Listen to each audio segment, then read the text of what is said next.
जय हिंद दोस्तों, revision class में आपका स्वागत है। आज हम लोग गुप्त वंश के बारे में जानेंगे। तो पहले हम लोग गुप्त वंश के शासक के क्रमबद्ध को जानेंगे। जैसे कि श्रीगुप्त के पुत्र हुए घटोचक के पुत्र हुए चंद्रगुप्त प्रथम, और चंद्रगुप्त के प्रथम के पुत्र हुए समुद्रगुप्त, और समुद्रगुप्त के दो पुत्र हुए, पहला रामगुप्त और दूसरा चंद्रगुप्त द्वितीय। और चंद्रगुप्त द्वितीय का एक पुत्र हुआ कुमारगुप्त। गुप्त वंश के संस्थापक श्रीगुप्त थे। श्रीगुप्त के बाद उसी का पुत्र घटोचक गद्दी पर बैठा। इसने महाराज की उपाधि धारण की।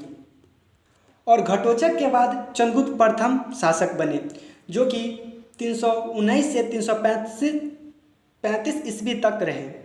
चंद्रगुप्त प्रथम को गुप्त वंश का वास्तविक संस्थापक कहा जाता है। गुप्त वंश का पहला राजधानी गिरिवर्ज यानी बिहार राजगीर था, और दूसरी राजधानी उज्जैन था।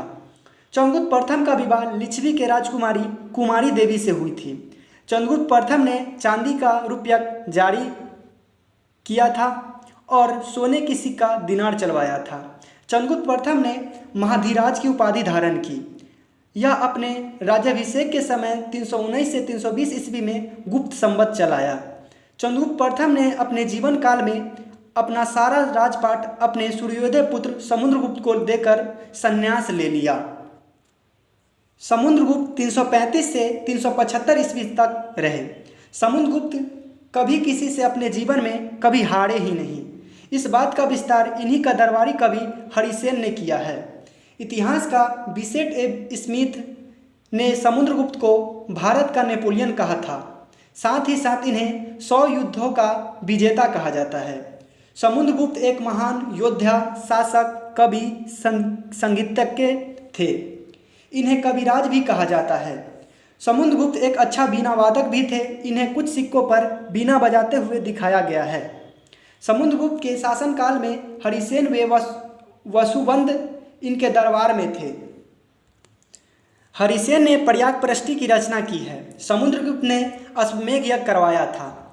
इसे लिच्छवी दोहित्र भी कहा जाता है। इनके दो पुत्र थे, रामगुप्त और चंद्रगुप्त द्वितीय।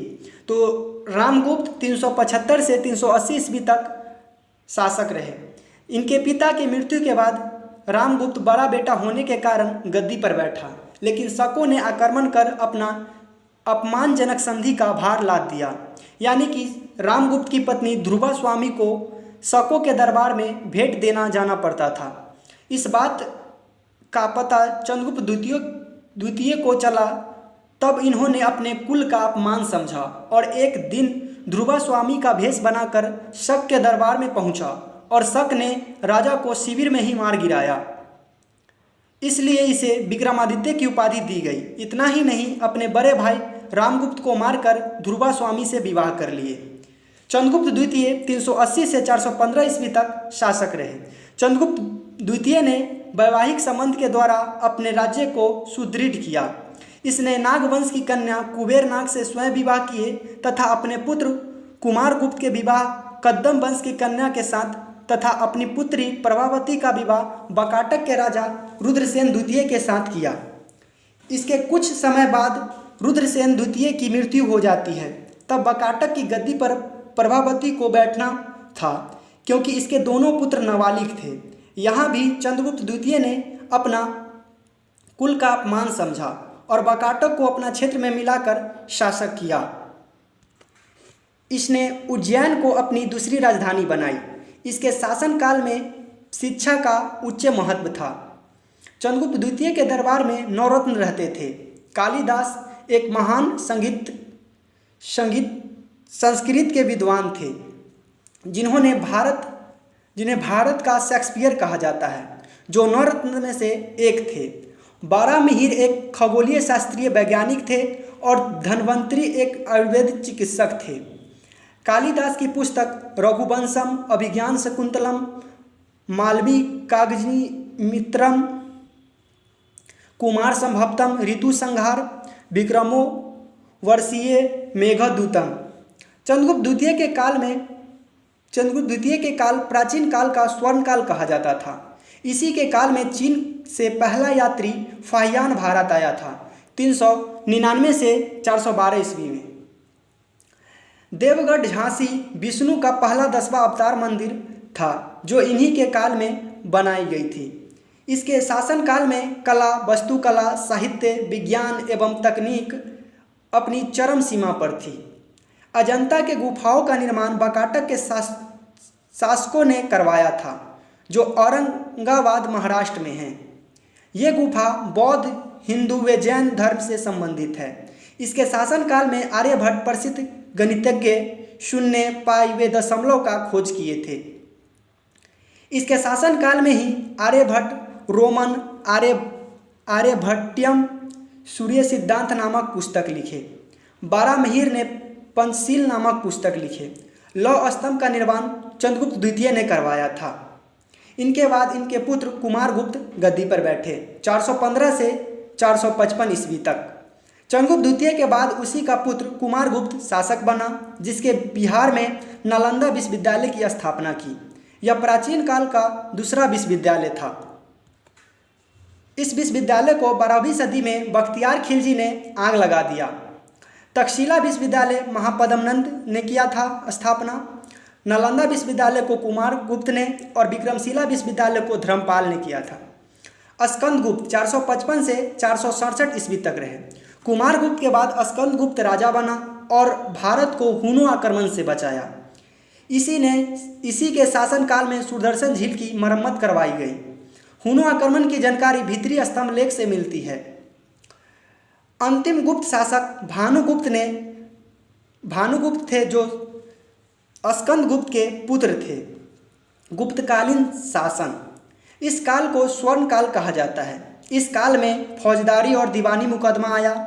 इस समय मृत्युदंड की प्रथा नहीं थी, लेकिन कोई व्यक्ति राजद्रोह करता था तो उसका दाहिना हाथ काट दिया जाता था। गुप्त शासकों ने भारत में मंदिर बनाने की कला और मूर्ति शुरू किए। गुप्त शासक भागवत धर्म की अनुयायी थे। यह वासुदेव कृष्ण की पूजा करते थे। इनका राष्ट्रीय पक्षी गरुड़ था। इसी काल में आर्यभट्ट ने कहा था पृथ्वी सूर्य के चारों ओर घूमती है। इसका प्रयोगशाला ट्रेगना में था। महाकाव्य, यह विशुद्ध हिंदू धर्म की साहित्य है जिसकी भाषा संस्कृत है।